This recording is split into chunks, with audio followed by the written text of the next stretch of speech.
It's game week. Let's get to know Texas A&M's first opponent. You are Locked On Aggies, your daily podcast on the Texas A&M Aggies, part of the Locked On Podcast Network, your team every day.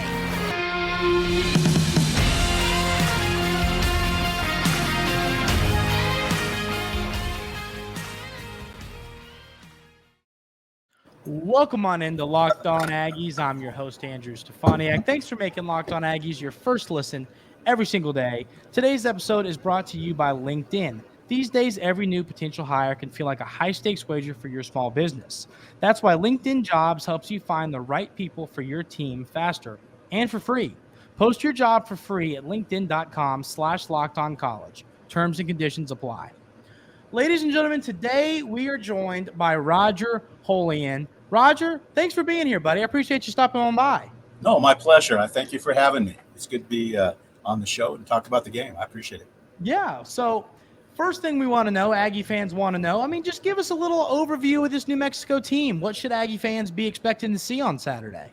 Well, of course, you have to know New Mexico. I've been here for many years. I was here in 1999, my first year. Being part of the team as their volunteer FCA team chaplain. Brian Urlacher was a senior at that time, so I've seen Dennis Francione come in here. I've seen Bob Davey come in here, Mike Loxley. Now you have Danny Gonzalez. So quite the history. I can tell you the strengths and weaknesses of each coach.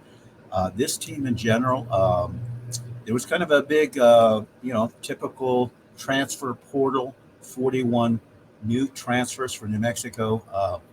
Danny Gonzalez, the head coach here, is in his fourth year. You could kind of take away that first year. We had a COVID year. New Mexico had to move to Las Vegas to actually even put a team together. They're living in a hotel. So it's one of those, you can really say this is kind of like his second year. The template was a la pre-Rocky Long. If you know New Mexico, Rocky Long has had probably the most successful era here. Of course, he runs the 3-3-5 defense that the Lobos run.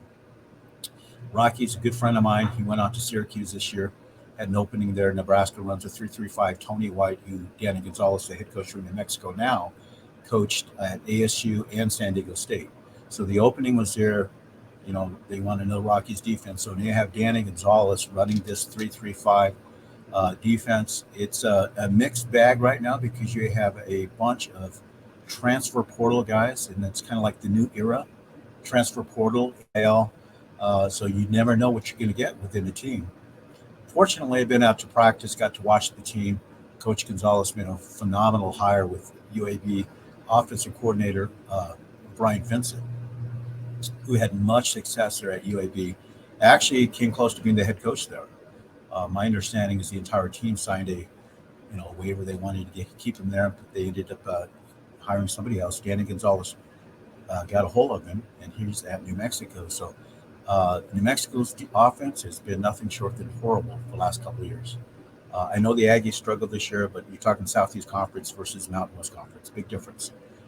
So he brought in Brian Vincent. Of course, Brian Vincent resurrected the program at UAB that was shut down. They were like second in rushing last year. I think their running back was second only to Air Force's Brad Robertson, who led the nation in rushing. So you're going to see a more improved offense, no doubt. They run the 3-3-5 defense. A lot of new players, a lot more talent on the team this year. So I'm looking forward to it. That's all good to hear. And it's funny, you're talking about the rushing game. That leads me straight into this. For Texas A&M last year, the biggest problem was stopping the run. And then the offensive line was a struggle too, but I would lean that stopping the run was the biggest issue for the Aggies last season. And it's one of those things where we assume it's going to be better, but you don't know until you see them on the field. Yeah. And so that's definitely a concern for Texas A&M this season. And hearing that New Mexico's got a new offensive coordinator coming in that likes to run the football and does that at a high level, that's definitely got to concern Texas A&M fans to hear, we're all getting scared immediately going, a team can run the football, we're in trouble. Yeah, so, they run. Let's hear about the rest of the offense. How do you expect it to flow this year under him? A lot of transfers, a lot of guys that have been around. What are we going to see from the offense? Well, I can tell you right now, they've they brought in a kid from a receiver, DJ Washington, from TCU transfer, and 6'5", had his. If you look at his numbers, I mean, he had 54 passes, almost 1,000 yards, 10 touchdowns last year. Big kid, 6'5", and you might ask yourself, why in the world would you go from TCU, you're competing in the national championship, to New Mexico? Well, welcome to the new era of the transfer portal, where the mid-major programs, coaches tell the players, how many players do you want to play? Of course, what athlete's not going to want to play? So what you have now is you have these teams, like the Southeast Conference is dealing with it. Even at Alabama, you have these second stringers who are not necessarily starting, and they're promised immediate playing time, so they can fill their roster fast. The old way of developing things, Rocky Long used to take high school players from New Mexico, people who you overlooked. I remember years ago, Rocky's a friend of mine, and he used to say that a good coach can look on film and see the great gems, there. Of course, if we talk about gems, we can talk about Brian Urlacher, from 1999, his senior year, goes on to Hall of Fame. Brian's a good friend of mine. He's 6'4", 256, combine, 4.5, goes to Chicago and has an out, just lights out season. That's the kind of program that New Mexico's are always going to look at. You're not going to get the 4 and 5 star athletes like you have in A&M. A&M's filled with them. We have maybe 3 or 4 max, maybe 3. But that being said, you're seeing right now at the collegiate level, scholarships are cut by 50% in the high school right now. It's really affected the college potential recruits coming in. So because coaches can take a kid from the transfer portal that's got a 3 or 4 star rating. So what happens is these TCU programs they're loaded at each position. So you might have a third, fourth stringer that can play elsewhere who doesn't want to play. So. Yeah. And we see, I think that's a great point, that the transfer portal era, it's a brand new world of college football. It's not the same. It's not what we used to see. And it's a great point. You see these players that former, maybe even highly ranked guys that go to a big time program, a TCU, an SEC school, and then they don't see playing time, and people are tentative to want to move on. And it's kind of the new world of college football. Some people don't like it. I understand that. There's the people that have the argument of, well, you make a commitment to somewhere, you got to stick around. And I get both sides of the argument, but at the end of the day, the rules are the rules. You're allowed to go where you want to go. And I think it's a good thing for programs like New Mexico, who are now able to, have their players come in. Like you said, a TCU transfer that played for a good football team last year.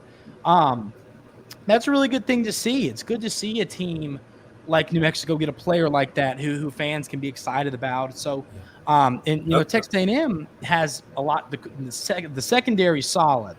So that'll be a fun matchup. What did you say? The transfer from TCU. What was his name again? DJ Washington. Okay, that'll be a fun matchup.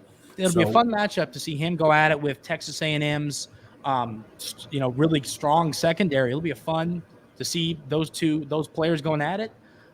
So it's good to hear about the offense. We're going to talk about the defense and what it might take for New Mexico to upset the Aggies coming up right here on Locked On Aggies. But first, I want to tell you about our friends over at LinkedIn.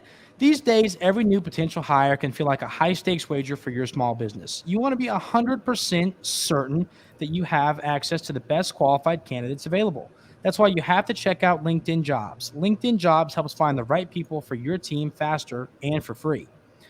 LinkedIn, it's a fun service. I've used it. I've had friends use it to get jobs before. It's a great service. It helps employers find employees and vice versa. It's fresh out of college. It's a good thing to use. So I highly recommend, if you don't have a LinkedIn profile, head and download the app, heading on over there and getting yourself one. LinkedIn Jobs helps you find the qualified candidates you want to talk to faster. Post your job for free at linkedin.com/lockedoncollege. That's linkedin.com/lockedoncollege to post your job for free. Terms and conditions do apply. So I think, speaking of on the defense a little bit for New Mexico and talking about how it's going to work with the offense of Texas A&M, Texas A&M just named their starting quarterback yesterday in Connor Wigman, a former 5-star recruit, talented player. He was kind of shoved into playing time last year thanks to some injuries, to some other players, and we know he's the starter, but it's one of those offenses. We just, like I said, with the defense, will they be able to stop the run? We don't know what this offense is going to look like. You, of course, bring in Bobby Petrino as the offensive coordinator, and it's going to be just kind of interesting to see how does all this flow. You got a quarterback in his true sophomore year. You have a talented wide receiver room and a running back room. You lose Devon Achane to the NFL, playing for the Miami Dolphins now, and you got a running back room full of a lot of guys, a true freshman 5-star, and then some other guys that you haven't really seen. So, I mean, tell us about the New Mexico defense, and what should we be expecting there? Well, New Mexico runs the 3-3-5, which is a lot of people give credit to Rocky Long as the inventor of 3-3-5. I believe it was Joe Lee Morrison. I think Rocky kind of took it and developed it. And basically, the 3-3-5 was a defense instilled for colleges who can't get those big linemen. The defense itself uses 3 down linemen, and of course you have 3-3-5. You have more safeties. You have better athletes on the field. If you remember when Rocky Long, his second year to New Mexico, it was Brian Urlacher's senior year. He led the nation in tackles that year. The whole defense is funneled to the strong safety of the Wolf. We have a gentleman by the name of Tavian Combs. Tavian is all Mountain West performer. He tore his ACL, his back. You see this whole defense is really gravitates toward linebacker play, go to flow. You're strong in weak safeties, but they call it the Lobo back. The Lobo back is pretty much a free-flowing safety that usually leads the team in tackles. And the reality is you really don't want your safeties leading the team in tackles. That means you haven't done a good job up front. But when you can't get those bubbas up front. But this year, New Mexico will have head coach Danny Gonzalez calling the defense. The fans are going to love it.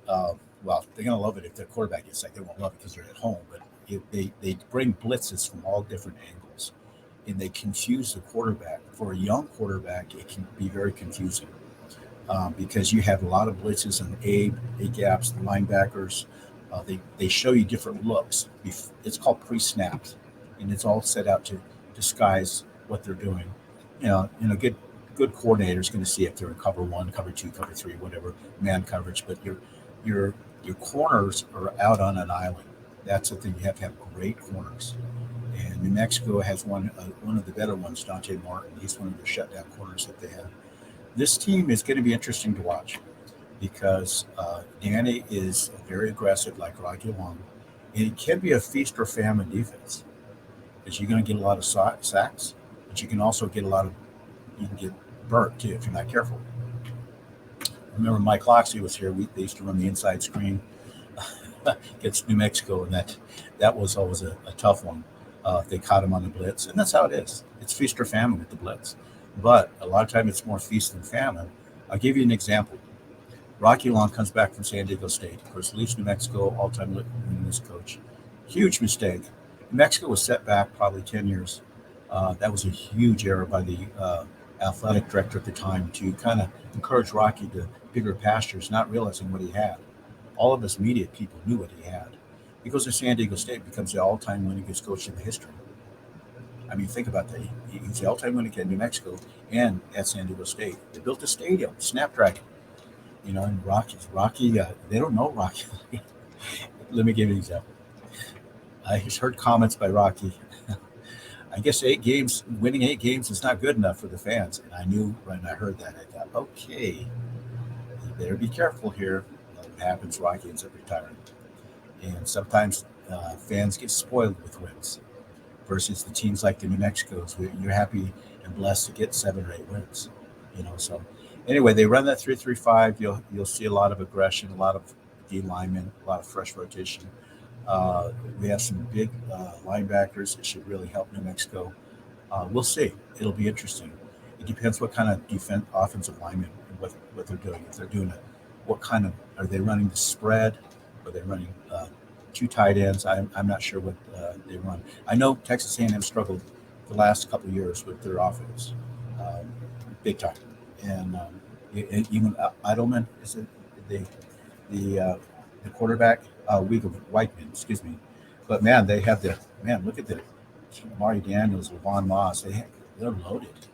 So I think in order for New Mexico to compete, they're going to have to keep the score down, minimize the score.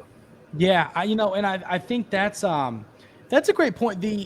Actually, we ran the 3.35 in high school. I did, so I'm actually familiar with it. Gotcha. And it was very rare. We were a lot of it, and it was a lot of the pressures. You didn't. That's how you, especially in high school, because quarterbacks don't really know, don't expect that. That's right. And that's right. We got a lot of sacks and a lot of pressure, and it was a great defense. So I know it well, and now I played offensive line, so I was the one making the mistakes, not the one creating the mistakes. But that is a great point. I wonder if obviously these teams watch film. Obviously Texas A&M knows what New Mexico is going to bring at them on the defensive side of things. But at the end of the day, until you see it in front of you, you just don't know. And it's a defense, I don't think you see all the time. And it's definitely I think you're going to see it affect a young quarterback. Like I said, Wigman, just a sophomore. And the offensive line, you got a couple older guys, but it's a pretty young offensive line. And youth can be great, and youth it giveth and it taketh away. And in a defense like that, where they're trying to trick you, trying to get pressure, saying we know you're bigger, we know you're might be stronger, but we're going to outsmart you. I mean, that can be tough on some young players, and I think we're going to see that kind of play out. So here is the question. This is the number one. Let's hear it. I think all Texas A&M fans want to know, what does New Mexico have to do? I think talking about this, that defense, I think that's a great kind of segue into this conversation. What does New Mexico have to do to head to College Station and pull off this upset? Stop Texas A&M from getting on big runs. You can't give up big plays. And what's scary is this receiver they have that's coming back. How do you say his name? I'm sorry. Moose Muhammad? Yeah, Moose Muhammad's the other one. The other one, Anias?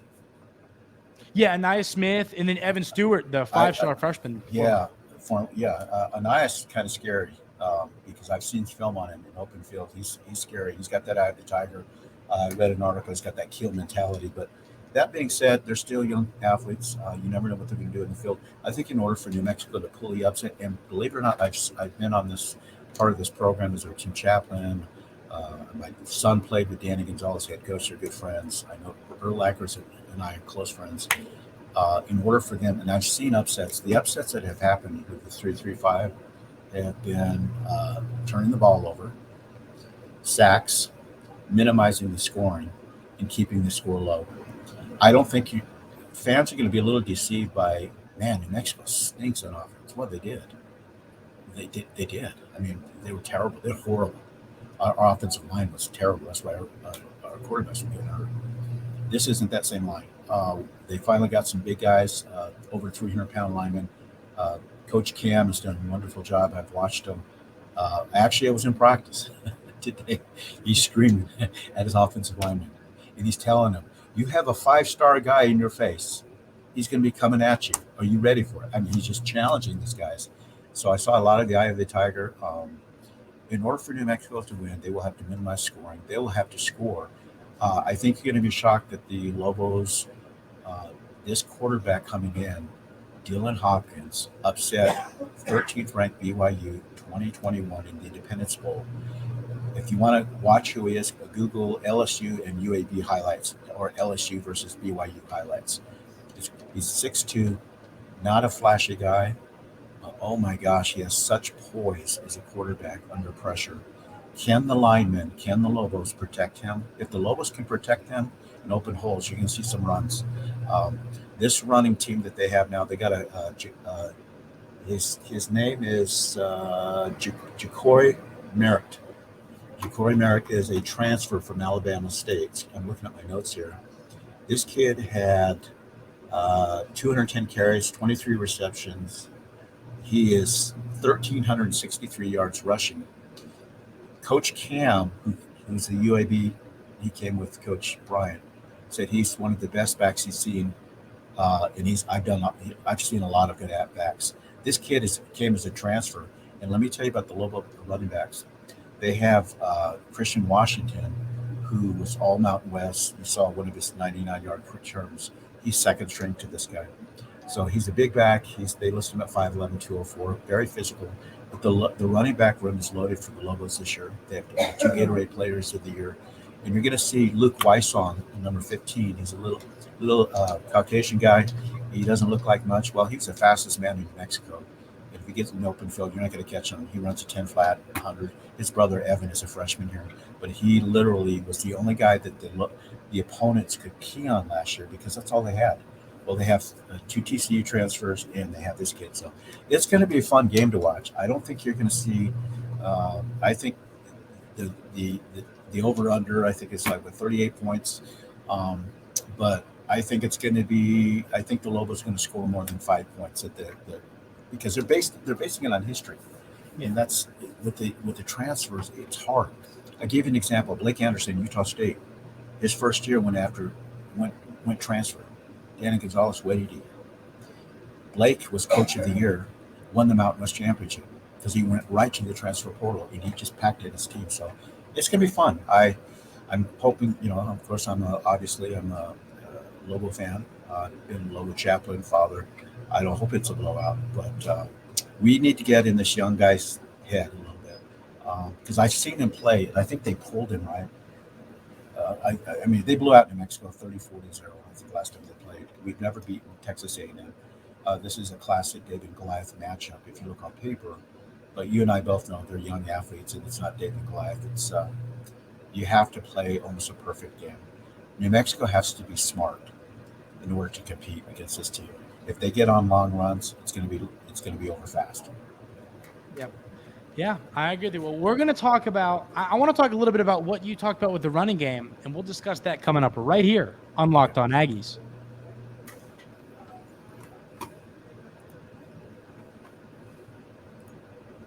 I'll tell you, that hearing you talk about the running back room, it definitely scares me as a Texas A&M fan.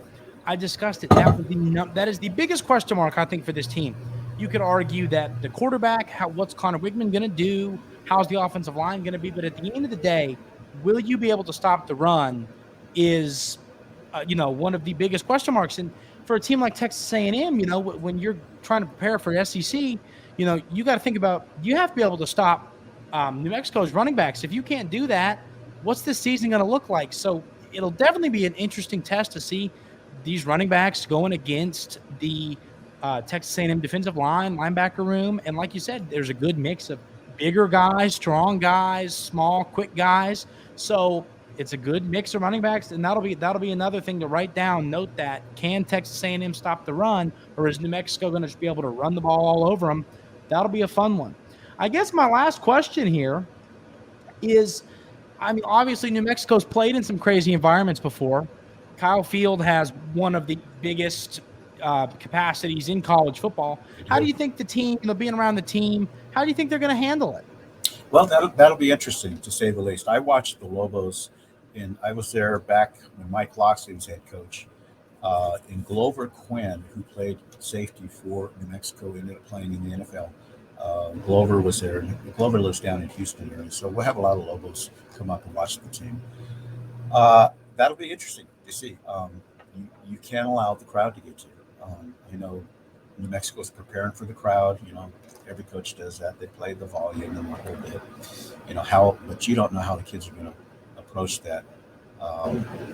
It's been my experience that the great athletes, and this is, I've seen a lot of them come through New Mexico. And, people don't think of New Mexico as a big recruiting ground for NFL athletes, but the fact of the matter is we've had a handful of great athletes come through here. How you handle pressure, you've got to zone that out. And the danger is, I think Texas A&M is kind of in a no-win situation. Even though if they win the game, they got to beat them by so much to in the fans' eyes. Coach Jimbo Fisher, big contract. You bring in a big offensive coordinator, Petrino. Unless you're scoring some mega points, fans are. I think Texas A&M fans can be a little spoiled because you're in the Southeast Conference. Come on, it's the best conference in football. Everybody knows that. And you get to see these great teams from week to week. But I think when you have a New Mexico, it is a classic David and Goliath. I do their team chapels sometimes, you know. And, David, before he slays Goliath, one of the words he asks, "What shall be done for the man who slays the giant?" So that's the question psychologically you have to ask yourself. What good can come out of this? Well, you're playing on national TV. You're playing against a 5-star athlete. You have NFL scouts watching. If you look good, who knows what can happen? See, sometimes the underdogs have greater incentive because, hey, I wasn't recruited like you. You're at Texas A&M, but I got a lot to prove. So it'll be interesting. And if you're Texas A&M, you're there to show them you're still the little dog, and we're going to show you why. Exactly. I love that. And that, I mean, with my athletic career, I always loved being the underdog. It's I've got everything. I've got nothing to lose, everything to gain. That's that mentality creates upsets. And I think that's because, Texas A&M, you're right. They're the 5-star athletes. They're these players. This is a game they're supposed to win by a bunch of points. If New Mexico comes in and makes it interesting, I mean, that's, it'll be a lot. You know what? It's going to be a fun game. College football's back. That's the biggest takeaway for me is college football is almost here. It's just fun to get to sit and talk about it. And I cannot wait for this ball game. I know you feel the same way. Oh, it's going to be fun. I'll be there. I fly in Friday. I was doing a radio show last week with head coach Danny Gonzalez, Christian radio here locally. And because I work at a ministry called Faith Comes by Hearing, we do the audio Bible. We're a nonprofit. We translate the Bible from written text to audio text. That's what I do for a living. And anyway, that's what I do. But basically, I was on a radio show, and I was we had the backup quarterback. His name is D.C. Tapscott. Well, D.C. Tapscott is a transfer from Appalachian State. And, yeah, him and Edward Graham, that's Billy Graham's grandson, are good friends. So he's telling me the story. We're on Christian radio, sharing faith stories. And I told him on the air, well, he's from Appalachian State. Remember they beat Michigan years ago? He goes, yeah, did they beat you guys, Texas A&M? Last year. Yeah. And he brought that up on the air. Yeah, we beat them last year. And so, that was a feather in his cap because that's the underdog. You don't know. As long as you're dealing, it's interesting because as long as you're dealing with 18-year-olds, these coaches get paid millions and millions of dollars, and you never know what that kid is doing the night before a game. So it does affect the team. So it's going to be a fun game. I fly in Friday night. We have our pregame volunteer chapel. I'll do Tuesday. For the team. The whole team will be there. You just talk to them and, you just share with them. Enjoy the moment. Enjoy the spotlight. You're on ESPN. You're in front of your grandmas. And just do the best you can do. Give it all your best. See what God does. So it'll be interesting. Yeah, it'll be a fun one. Well, happy to have you in town. So, Roger, thank you so much for joining us today, telling us all about this football team. Great stuff. And like I said, I can't wait to see this ball game. I really appreciate you stopping on in. Oh, it's been fun, Andrew. Thank you so much for having me. It's a blessing. Mm-hmm. Yep. This is going to do it for today's episode of Locked On Aggies. Thanks so much for tuning in, and we will see you tomorrow.